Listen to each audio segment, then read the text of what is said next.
All right, good morning, everyone. I don't know, it's a long way from Washington.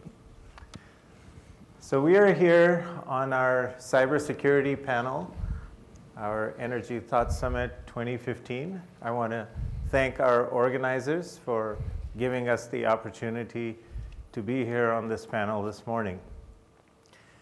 As you know, cybersecurity is a topic that is discussed a lot in public forums.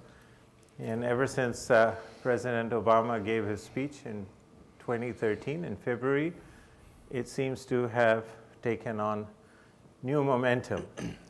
And several initiatives started from the executive order, including the Department of Energy Grid Modernization Initiative. And there's a whole cybersecurity area, and I would encourage you to look at the work that's going on in there. Additionally, at the state level, public utility commissions have been looking at the work of the NIST Cybersecurity Working Group and the documents that have come out of that. The National Electric Sector Cybersecurity Organization Resources Group, NESCOR, developed failure scenarios and looked at the standards to see where the gaps are in cybersecurity. And individual utilities and independent power producers are continually looking at their cybersecurity profile. So, or posture, if you may. What I would like to do today is allow you to take a few things from this discussion which can help you in your respective professions, whether you are in cybersecurity directly or related to it or not in any way connected to it from a professional perspective, but I want to help you increase your awareness that cybersecurity is not something that is just in a particular area for a specific group of people, but that as we are moving into a more interconnected world, those boundaries are slowly going away, and there is much more interaction, if you may, between the various groups, whether you are developing applications or whether you are involved with the communication network or whether you are dealing with the specific cybersecurity controls. It's a much more interactive approach.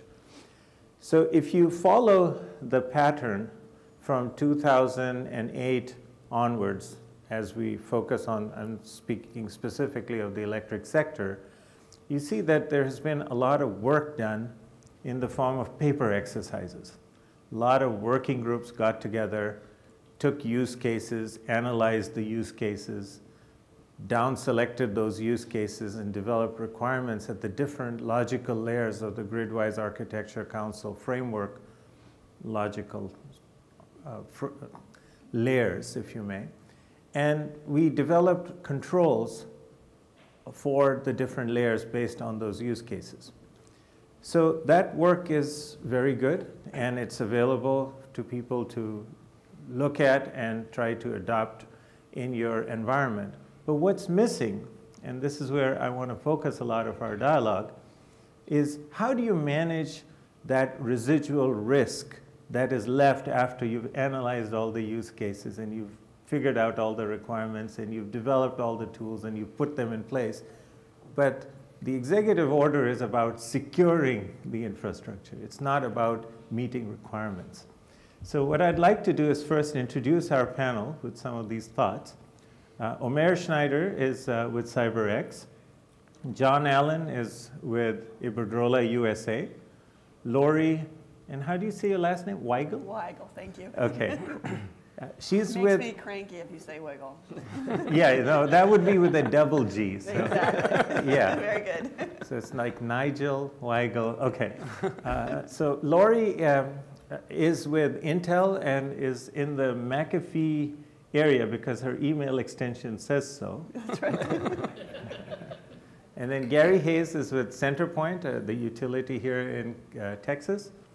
And then Paul Feldman is a person who wears multiple hats. And this morning I found out that in addition to advising NREL and the Midwest Independent Service Operator. He's also advising EnergySec. So, and then we have Brett Luedde. Did I say that right? You got it. Yeah, that's because I remember him from last year. And I learned how to pronounce his name last year. It only took Brett you a is year. with That's ViaSat. pretty good. So what I'd like to do is start from Omer to, if there are any thoughts that you have on some of the points I've made or things that you would like to add to this conversation about where we are in cybersecurity, where do you see the areas where we need to put more effort? Yeah. Okay, so I'll start, and thank you, Irfan. My name is Omer Schneider. I'm the CEO and co-founder of CyberX. CyberX is a company that is focused on securing the industrial internet, and we're here to see the impact of cybersecurity on the energy domain. Some background about myself: I spent almost a decade in the Israeli cybersecurity unit, dealing with security from different aspects. And then what we found out that there is a huge gap in the industrial domain, and that's the reason that we opened CyberX. So thank you guys that you're hosting us in Austin here in the ETS conference. But regarding your point about the current situation of the grid from the security perspective and the next steps that people are going to do, we found that it's very, very interesting because we're following a couple of years about the ecosystem remotely and during the last year here in the US. And what we find out that, as you said, there are a lot of papers of the NIST 7628. There are a lot of consortiums that are trying to take it to the next level. For example, I just had a discussion with Lori. This week there is a big session in Reston, Virginia on the Industrial Internet Consortium, where the industry defines the architecture and the structure of the industrial internet and the security in the industrial internet. And what we have found out that we see that there are a lot of discussions, and I think that 2015 and even in 2014, at the end, things started to change, because what we've realized is that people take the requirements and start to do the next steps toward implementation. I'll give some examples. So in the past, people thought that whether they have the NERC, for example, version 3, and these days it will be version 5, the ecosystem itself will be protected from the compliance level. And if you go and look on what is the compliance and what is missing there, or what you want to do from the compliance perspective, people say, okay, I've got a closed networks, I've got it's air gapped, so nobody can approach me, and that's it. I'm protected. What we found out, and this is something that we saw and we keep on seeing happening on the internet side, and even in the events that we can see incidents that are happening on the through ICS-CERT, the US organization of the industrial domain, is that there is no air-gap network concept anymore. When we're talking about the era of the industrial internet, when we're talking about huge networks, that you cannot say that you've got one entry point and one exit point. How can you ensure that you can do the next step?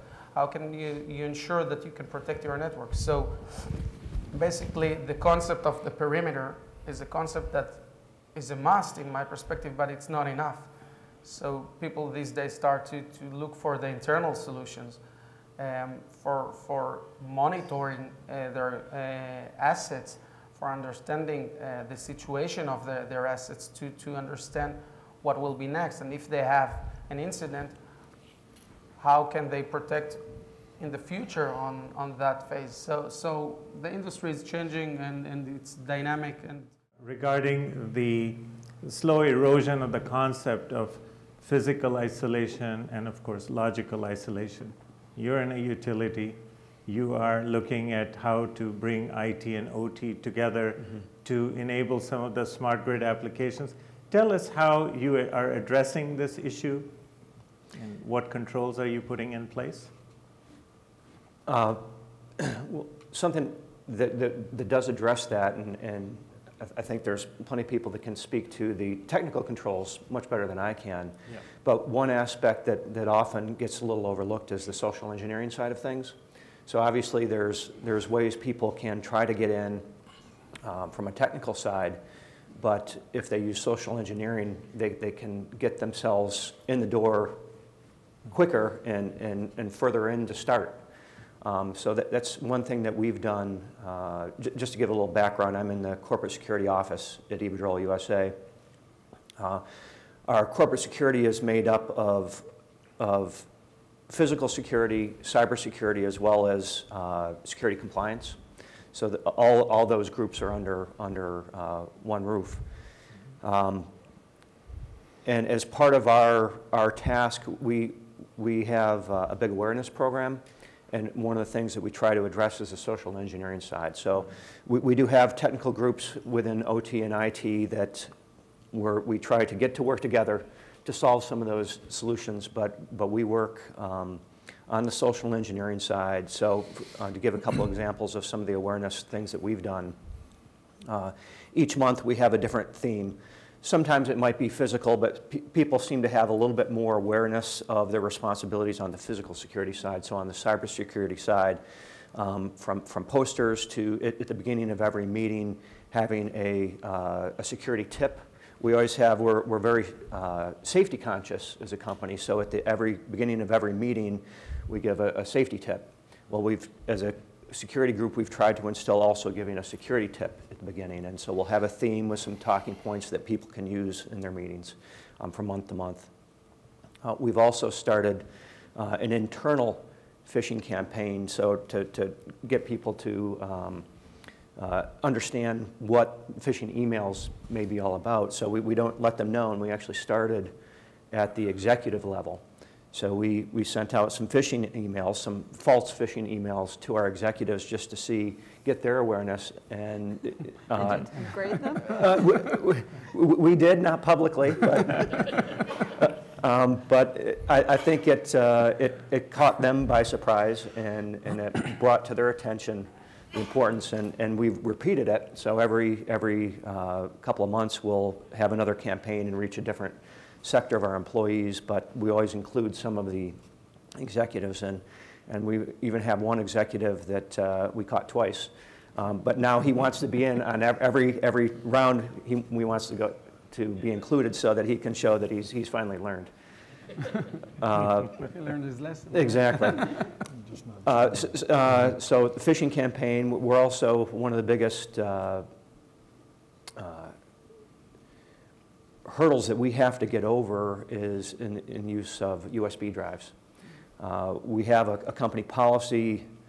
We couldn't quite get buy-in to say you can't use them unless they're company distributed, but we have the policy is written to strongly discourage at this point in time, and hopefully we'll get to the point where we can only use company issued that has basically an iron key type of device that can do virus scanning and so forth before they use it. So social engineering is important not to forget about. Thanks, John.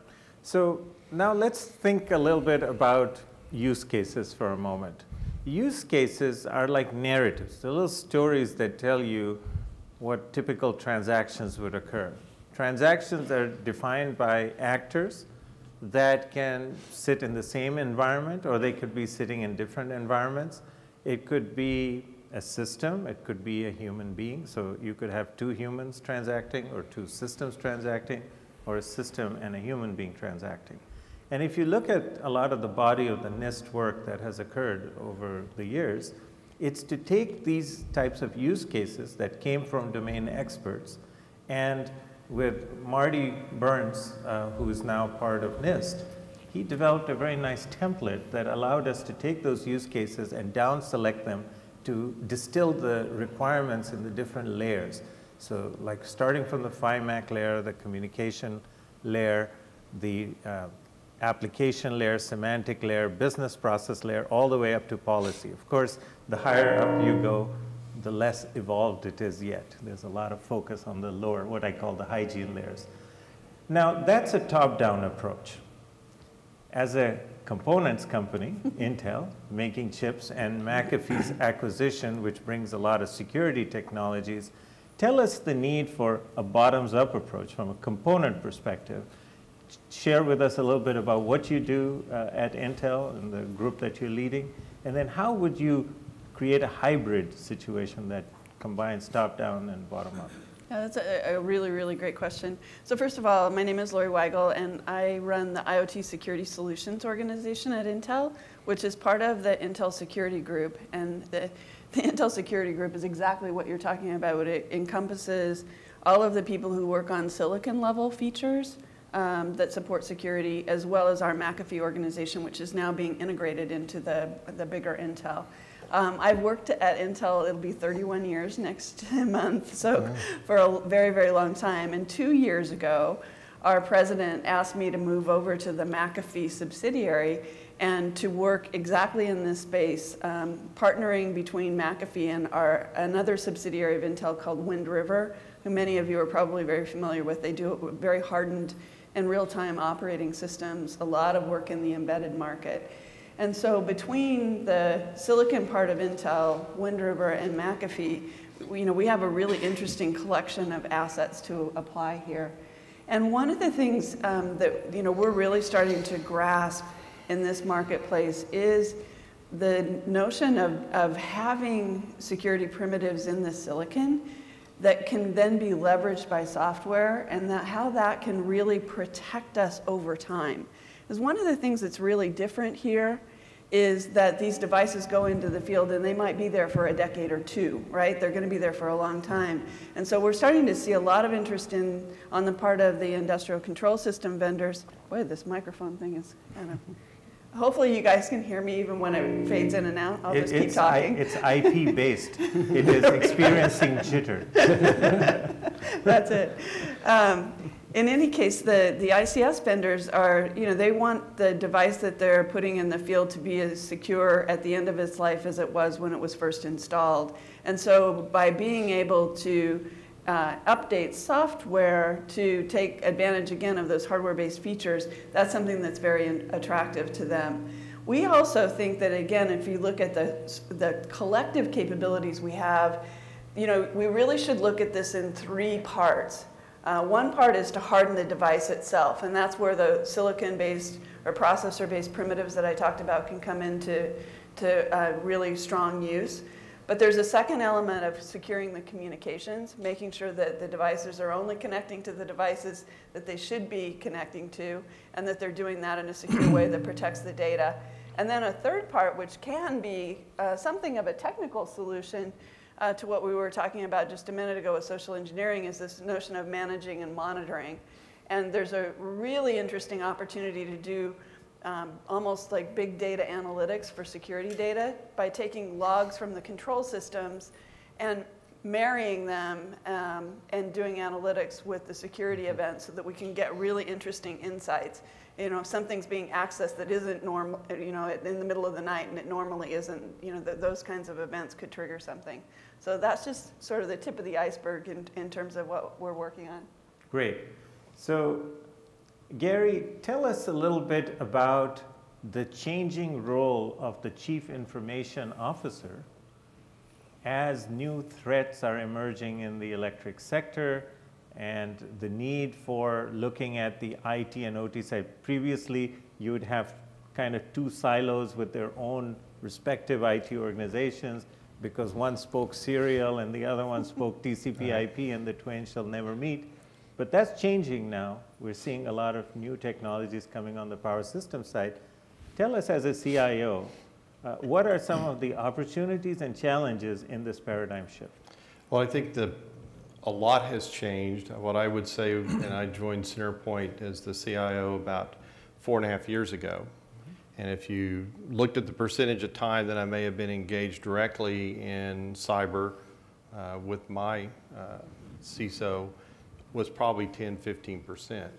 That time's quadrupled, or in large numbers now. So it's not just involvement directly with the traditional information structures and infrastructure, it's also the operating and also the involvement around policy and collaboration, those elements are now very much in play in daily activities as to what we do.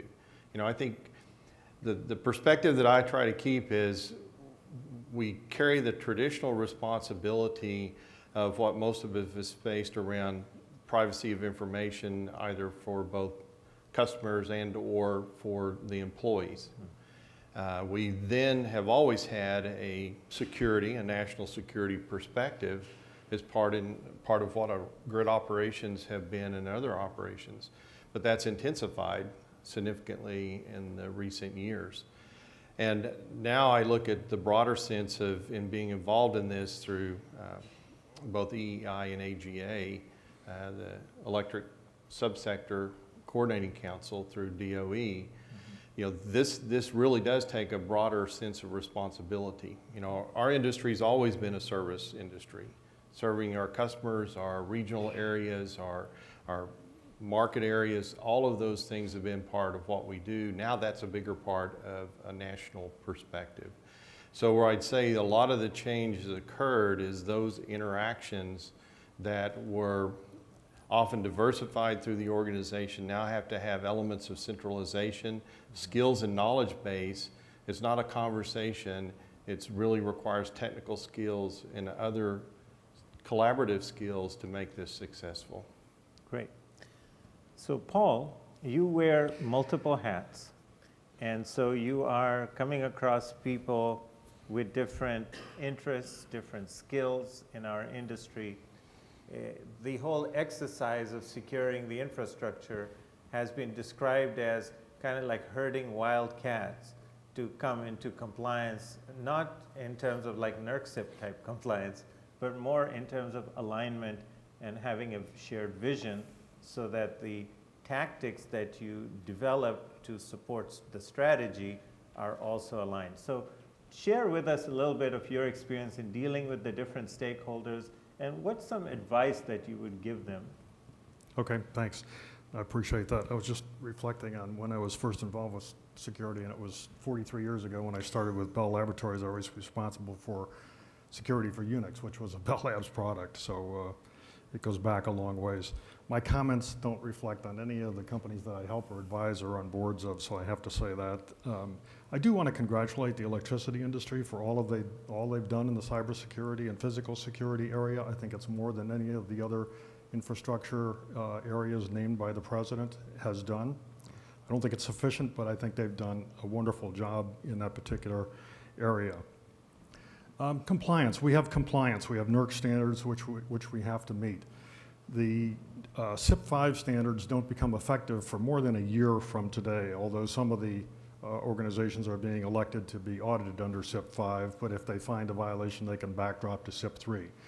Those standards are really badly written, and no CIO, and Gary and others can correct me, relies on those standards to be cyber secure. No CIO would believe that following the CYP standards would make them cyber secure.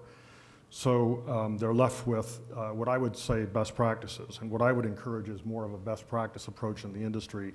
And we need to do more in terms of groups to look at best practices because we can't count on the standards. When CYP goes into effect, CYP5, it'll be more than 4 years old.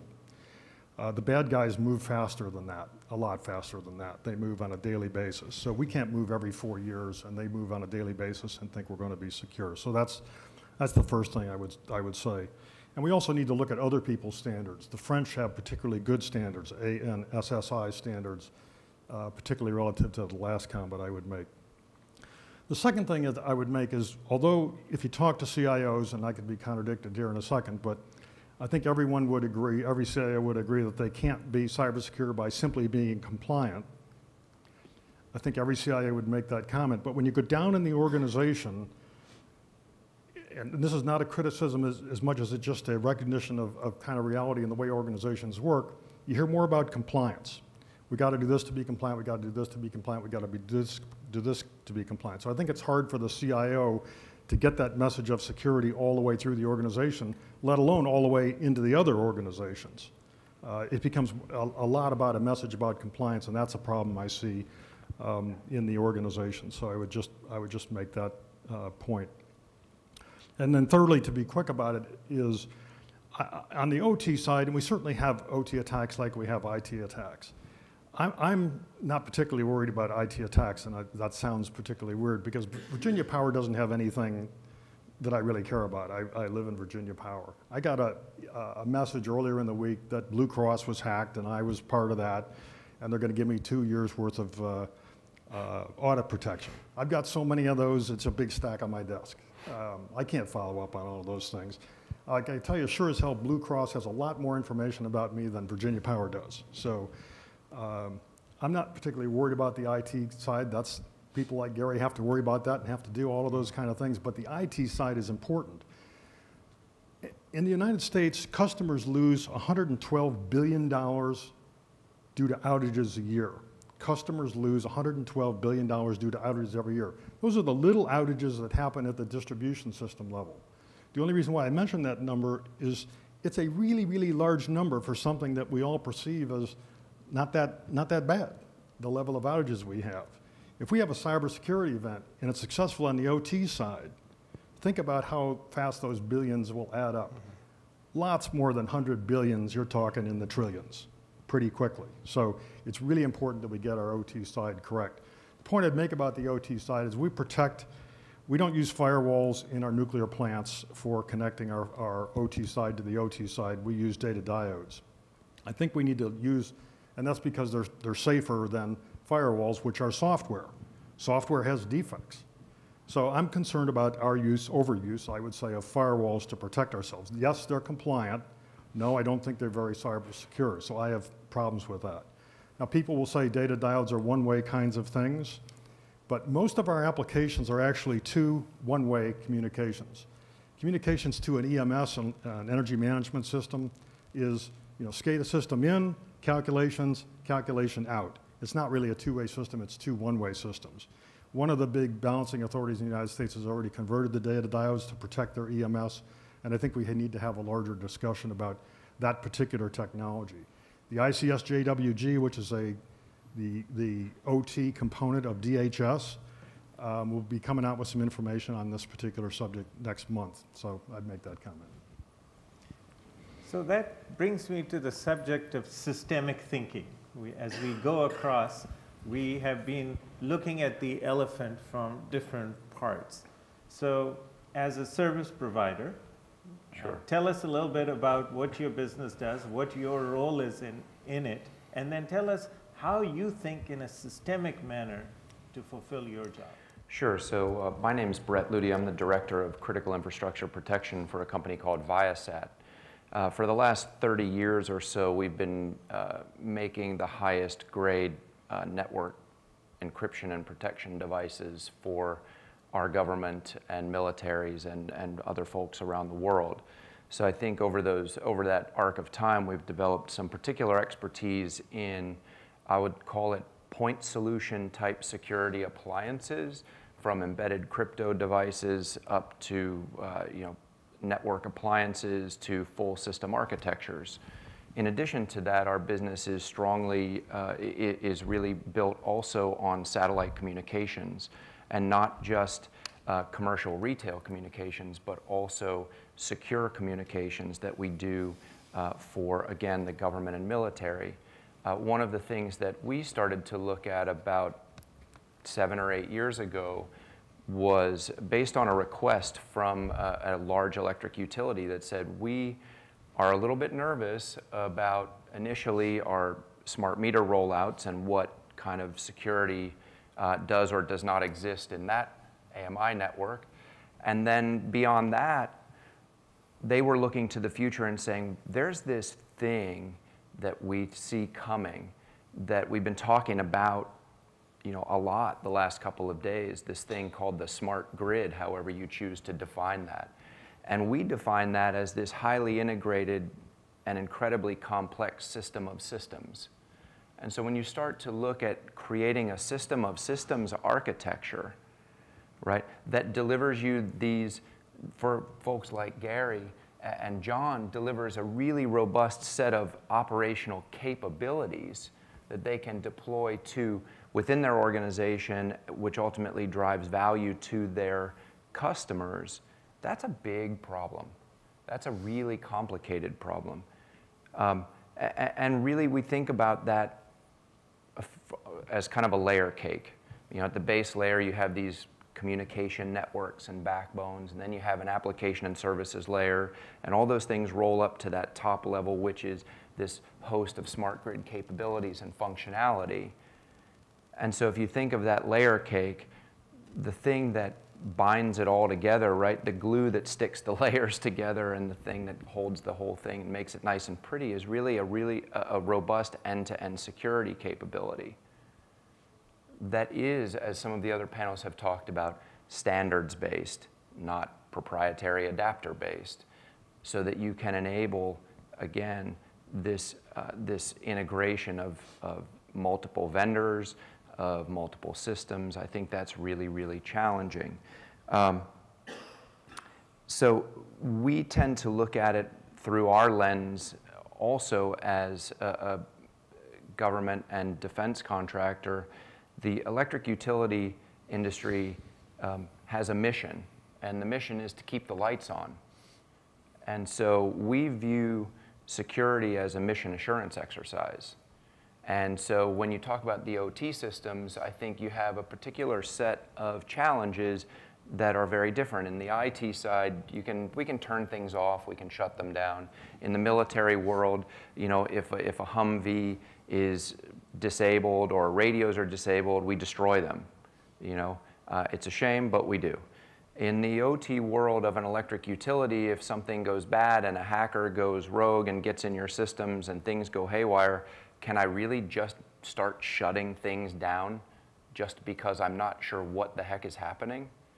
No, because you could have even bigger catastrophic damage. So that creates a really kind of an interesting set of dynamics from a security perspective.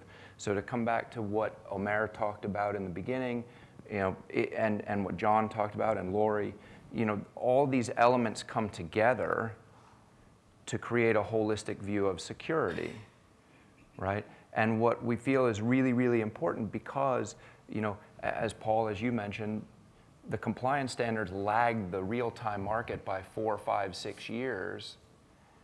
You know, compliance isn't security.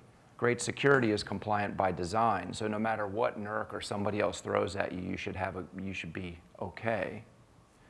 But in a dynamic, evolving world of, you know, cyber crime and, you know, hacking, it's no longer good enough to just build bigger, thicker, higher walls. You know, air gaps are like unicorns, right? They don't really exist.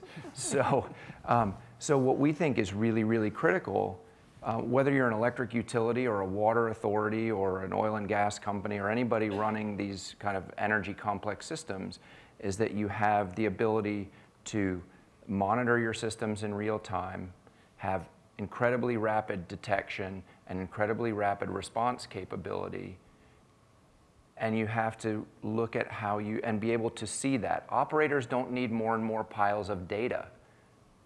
They have enough to do. What they need is systems that create real-time, very crisp, actionable information right in front of their face so they can, so this becomes a measure of resiliency. Bad things are going to happen. They're going to happen because you have bad people that want to do bad things to your organization from the outside, and bad things are going to happen because it's an accident, and as John said, somebody picked up a thumb drive in the parking lot and thought it was a great idea to plug that into a computer behind the firewalls, behind some of that basic stuff. Or another social engineering trick, somebody puts a leaflet on your windshield for a free pizza if you log into this website. You'd be amazed how many people go for that free pizza. Mm-hmm. And once they go for that free pizza, you know, as they say, it's on at that point. So I think there's a lot to do, but we tend to look at this from a very holistic systems-based approach. And the ultimate goal is to deliver the types of capabilities that organizations such as Centerpoint and Iberdrola are trying to achieve. Great. So as you can see across this panel, there is an encouragement to break old mental models that we've had about how we secure systems. From the highly siloed where unicorns existed in the old days, where it was security by obscurity. Essentially, you didn't have a network protocol to reach things remotely. The people who were working with the serial interface type networks or dedicated cable were loyal employees, 30, 40 years working in a particular job, and they knew each other by first name. All of that is changing. It's also changing because of certain paradigm shifts that are occurring at a macroeconomic level. Look how many new independent power producers are coming into the mix. They want to integrate at the transmission level, at the distribution level. Consumers want to become prosumers. So that's one paradigm shift. Another paradigm shift that's occurring is the deregulation. Texas is a good example of how many players there are at every voltage level, from the generation side all the way to end use. Huge paradigm shift. So what are some of the things that are happening as a result of this is that the cybersecurity posture is changing.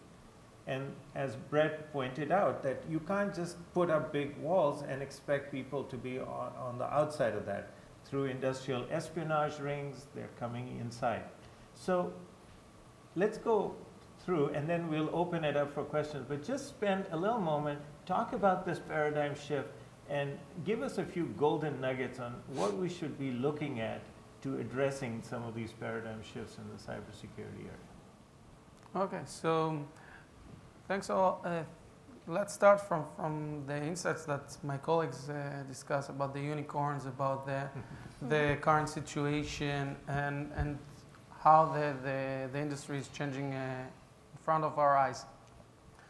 As we see it usually when, and I'll give real life examples because I think that real life examples are the most interesting ones. So let's talk about the threats that happened during the end of 2014, HAVEX, Dragonfly, these kinds of threats. So someone can go into the website and go for a pizza, and some other guy, which is your IT personnel, can go to the vendor site. And then what we've seen is that someone hacked into the vendor site, and then you downloaded your malware, and then you've got it in your internals, and then you're hacked. So this is one thing, and this is how they did the water holing in HAVEX and Dragonfly and all of these hacks.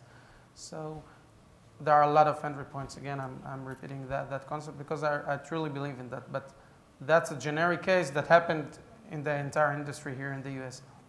And it's also part of the phishing schemes. It was a full concept that was involved there.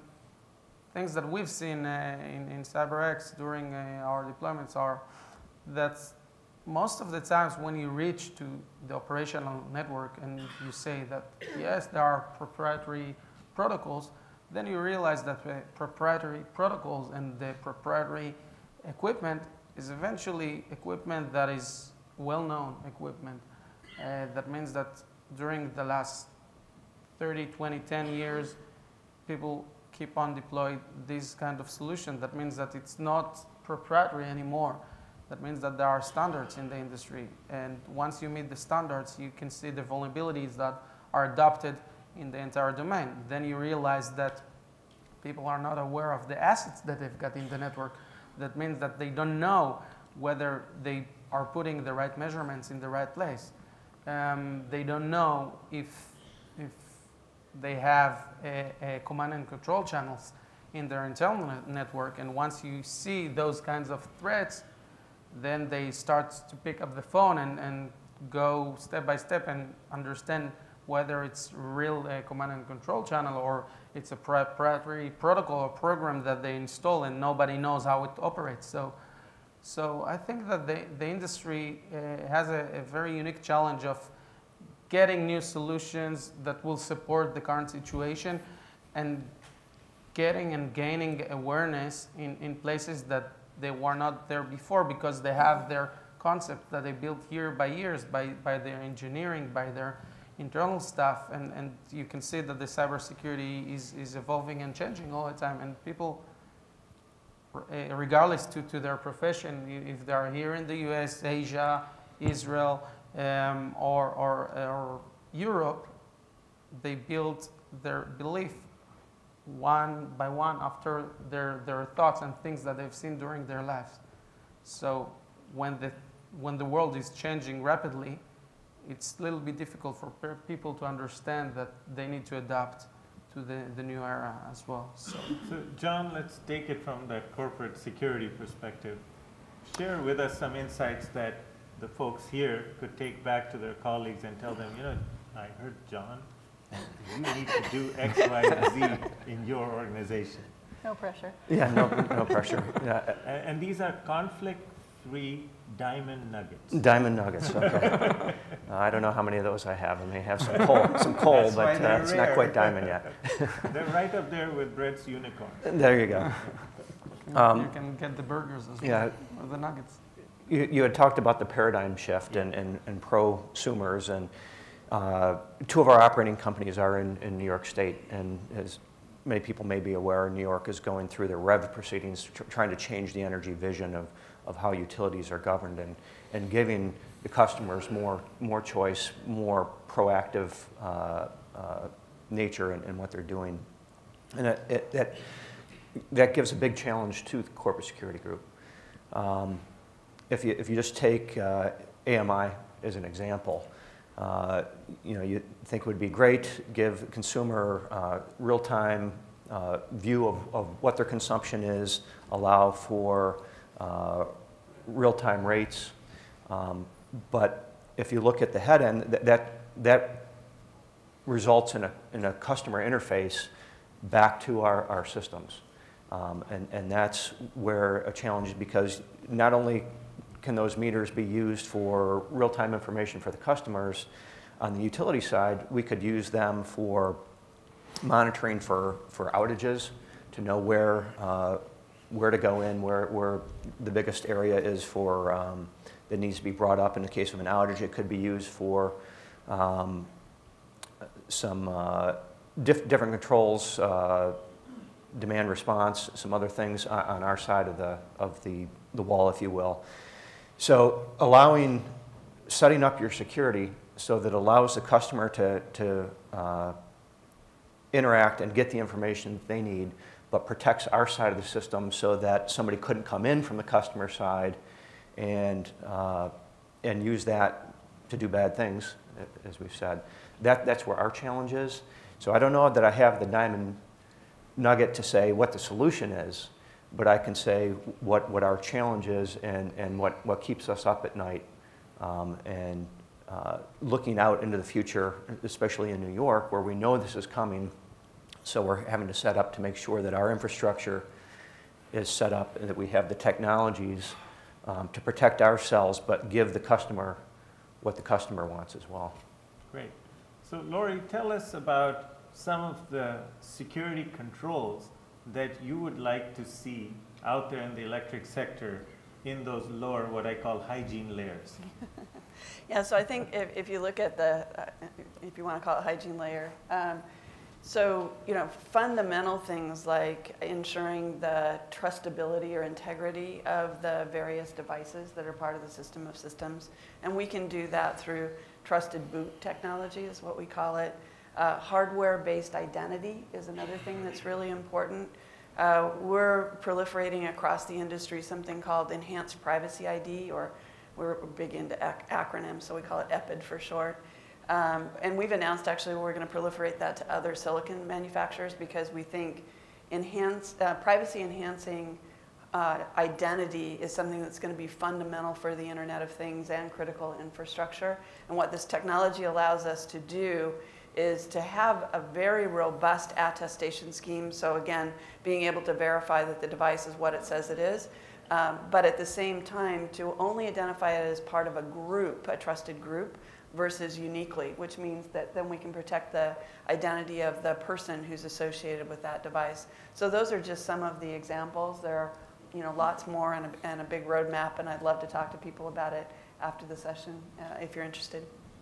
Gary, you're seeing the frequency of storms. And one of the challenges with natural disasters and severe storms is that utilities have to go into an emergency mode. And in many cases, people are brought in on contract to help the regular employees.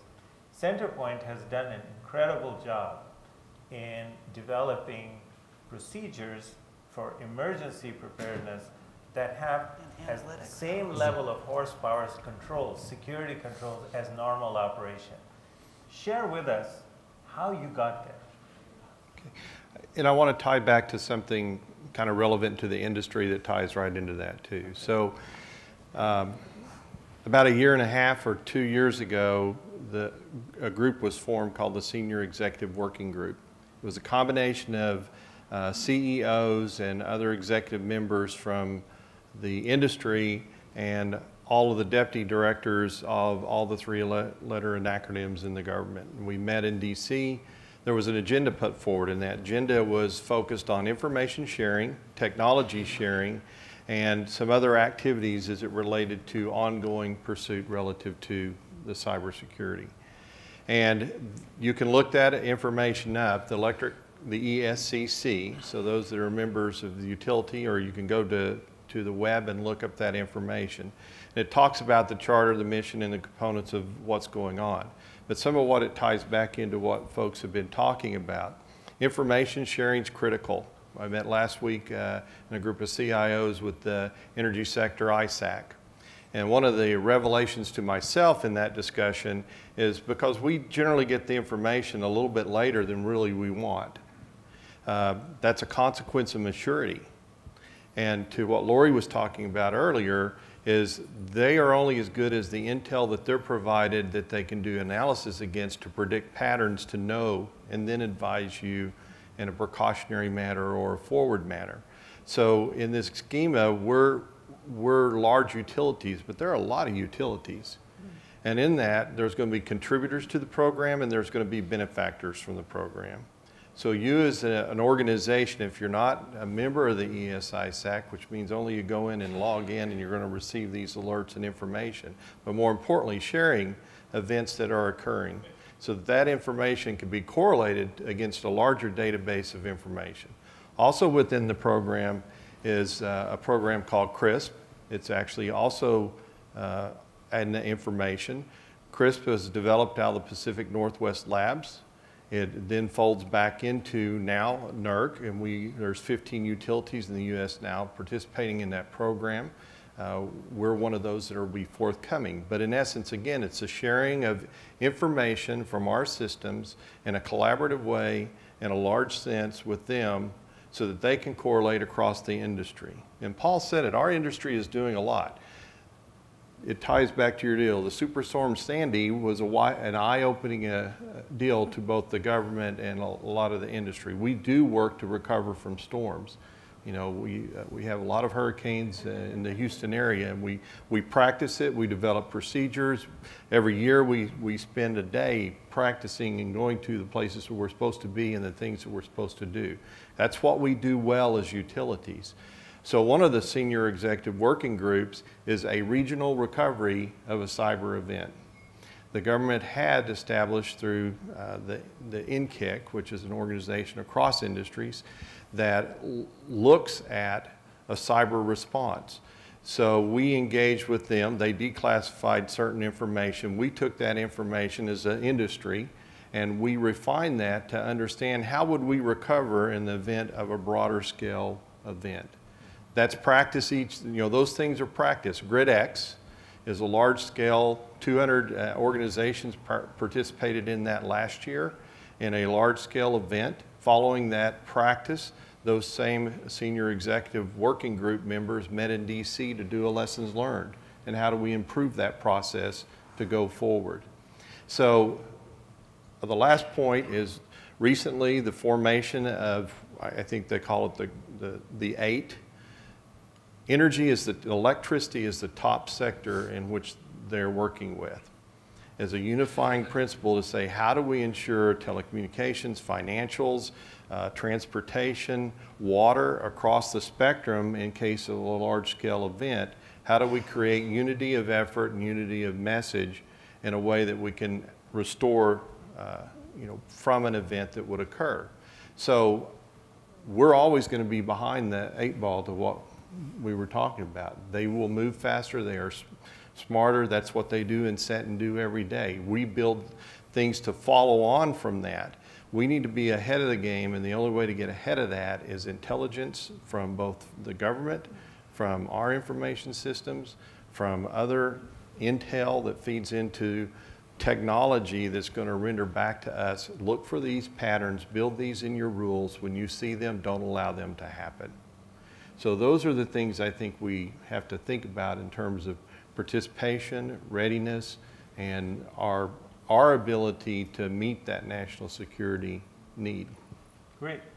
So, Paul, tell us a little bit about the heartburn that you experience in this industry. What bothers you because there's creative tension? In other words, you see the maturity of technologies, they're there, but then when you see the implementation in the electric sector, and even though you've commented and complimented the electric sector, where do you feel that we're falling a little behind, and where you think we should put our attention to bring the technology that's mature into the infrastructure? Well, I'll make a few comments. One is I think this standards thing is problematic. The standards are developed in NERC by volunteers that take a long time to do it and approved by FERC. FERC can't make a standard. When FERC wants to do something, they have to go back and ask the energy company, please do this. It could take a couple of years to respond to that. So it's just kind of ridiculous, the standards process we have. So I think that's personally the main impediment. I wanted to make a couple other comments. Gary mentioned the ES-ISAC, which is part of NERC. Separated from NERC. If it got separate from NERC, it could do a lot better job, in my opinion, for a whole lot of reasons. And then the other thing I want to mention is, to me, it's inevitable that we're going to have successful OT attacks. DHS has already announced one successful OT attack.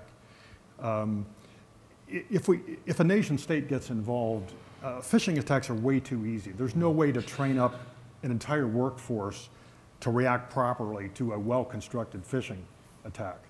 Somebody will fall for it for sure.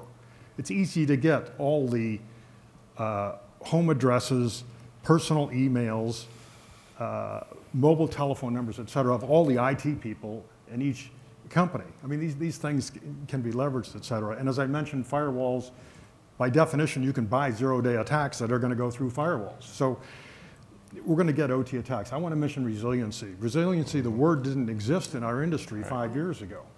Because of the storms we had, particularly in the East, now we're beefing up our system. But our system is resilient, and we're building more resiliency into it. We can turn off things. We can island particular places in the United States if they are subject to not only a storm, but an attack kind of thing. We can do that at the bulk electric system level. We could island off a particular part of the United States, or we could do it at the distribution level. Gary can island off part of his system, et cetera, if he falls under attack. So we have control over this equipment. Most of the equipment is designed to shut itself down if it feels it's under attack. Either if it's under attack from an IT sense, or if it's under attack from a physical sense. It's too hot for me, I'm shutting down. There's too much power running through me, I'm shutting down. Lots of different reasons. So building resilience, more resilience. We have a resilient system. We need to do more, just like we need to do more on the protection side. But there's another side of this. When we are attacked, when it is successful, how resilient are us? They both have to do with this trillions of dollars worth of losses, and we have to work on both sides. Great. Yeah, and I'd tie back what Paul says too on the readiness is most of the regional transmission areas have a black start recovery plan. And that black start recovery plan may involve inaccessibility to communications, all the things that when the power grid would fail for whatever reason. And just for a solar flare, right? And just for definition, black start is when everything shuts down. Yeah. And you have to restart everything. So, and only certain machines can restart, by the way. Right. Most of our generators need electricity to start. So there have to be some that can start without that, but the system is designed to do that. So we have, we ran the system, you heard that earlier today, that was amazing how we did it through all the years without technology. And the system can run through the mechanisms that were historically in place, and many of them still in place to do that. Is that ideal? Is that where we want to be? No, we would need these protections to run it in a highly reliable, highly resilient way, but the capability to recover the things that we practice. Let's have just Brett say a few words, and then we'll open it up for Q&A. Sure, I'll keep it pretty brief. I think one of the just general principles is that people just have to be honest that, you know, if you think your network's not infected, you're probably wrong. So most networks are already infected one way or another. That's just a fundamental reality. And the real world is, you know, you have to be able to wade through the bog, right? You know, you have to be able to operate through all the uncertainty, and you have to be able to deal with crazy situations, whether they're natural disasters, storms, the like, or whether they're malicious attacks or just accidental silliness by an employee. Just to build on something that Lori said, really the fundamental underpinnings of security are trust, right? And so whether it's trusted boot down at the chip level or ultimately something we like to talk about as the quality of trust, actually a quantitative measurement of trustworthiness between your systems, between the devices and their interactions within your systems. That's really fundamentally important, because if Gary's in that situation where he has to recover from some event, do my operators trust the information that they're seeing? Can they take appropriate response based on what they've got from the systems, all that information and data? So I think that's really a key, and I think when you look at the future of security and being dynamic and evolving and keeping pace with the threat environment, you have to consider things like that. So we're at the bottom of the hour, but let's entertain 3 questions because our audience is small. I work in machine-to-machine and Internet of Things, and I could put a slide up there that would show everything that we're connecting around a building, and VCs and developers would get really excited about it. But that same slide would also cause concern and angst amongst utilities, critical infrastructure, utility folks who are dealing with distribution grids and dealing with distributed generation. So my question is, critical infrastructure as it's defined today, should we be thinking of it in terms of the breakers, the reclosers, the switches, or do you see critical infrastructure morphing, you know, the definition morphing with distributed generation coming up? I mean, think about lithium ion at residences and commercial installations, the dispatch of that power back into the grid, the recloser is already open, so is that part of critical infrastructure? Is the microinverter control part of critical infrastructure? Demand response, you know, the list goes on and on, you know, do you want as to we're take connecting that things. question? Well, I mean, you know, last thing you ended up with was demand response. About 6% of the capacity in the United States is already demand response and well managed. In terms of the Internet of Things and the distributed resources, there's a lot of solar out there. There's going to be a lot more solar going forward. It's going to be competitive with the grid. It is in some places now, for sure, in Hawaii and California and New York. Will be with the entire grid within a few years. Storage is coming on a lot faster in terms of being inexpensive, a lot faster than we thought in the electricity business. So there will be a lot of distributed kind of things. I would say New York in the Rev Track 1 process addresses that. There's a Track 2 and Track 3 process to connect all these things, but we're going to need a lot of standards and you know, a lot more bits flowing in the network than we have electrons flowing to be able to deal with all of that. But there are several, you know, groups looking at that sort of thing. But I can tell you, you mentioned the Internet of Things. It's happening on the energy side of the business, and it's happening on the customer side of the business. And those two things have to be synced. When you run the bulk electric system, you balance the resources you have in terms of generation with demand response. You turn on and off whatever's least expensive at this particular point in time by balancing the two. So the Internet of Things is simply what we do today writ large. We're going to have to balance those two things, and it's going to have to be with bits flowing on the system a lot more than bits. I like to talk about the bit to electron ratio. We're way down here on the curve, and The more bits you have, the more innovation you're going to have, and we're going to be scaling up this curve really fast in our particular industry. So when we started deregulating, which was almost 20 years ago now, we expected a lot of things to happen in energy. Didn't happen. It happened in telecom, and I got suckered into coming over to the energy business because of that. But today, the bits are ramping, and innovation is going to ramp along with it, and we're going to be able to handle those kind of things. But it is an issue. Questions? You know, it is clear that issues of cybersecurity attacks will have implications on the physical system. However, and you mentioned that Intel is doing, and maybe other providers, work on semiconductors to help improve security. However, in a physical system, we have measurements that are physical, and we have IT, IT measurements. What are the efforts to integrate these physical measurements to help with the cybersecurity aspects? Yeah, I think actually that's one of the most interesting areas, and I've been lobbying with Carol Hawk at DOE to make this a research area, because I think if we can bring together people who have really strong knowledge of power systems with people who have good knowledge of cybersecurity, there's a lot more insight that we can get by marrying the two and performing analytics. And we have the tools. So, McAfee has something called a SIM and SEIM, Security Event and Information Management. It's basically the thing that does analytics. Other companies have the same thing, and so are similar technologies. And so if we can, take data from both sides of the system and begin to do those analytics, we can get the kinds of insights that you're talking about. So you have. I have the mic, so I get the next question. The And Irfan, I don't know if you want to end on this one, but sort of a lightning round. If you flash forward 5 years into the future, are we falling behind or are we getting ahead? Because the bad guys are very quick and they're very adaptable. And when we do paper exercises and things like this, it's slow to roll out, I think, as everybody shows. So, and if you think we're falling behind or getting ahead. Let's take 3 most eager people on the panel. Well, yeah, I'd probably go to, we talk about paper exercises, but we do paper exercises for the hurricane. I mean, they're preparation. Each day we're dealing with attack, like every door to this hotel is a point of vulnerability that can be exploited.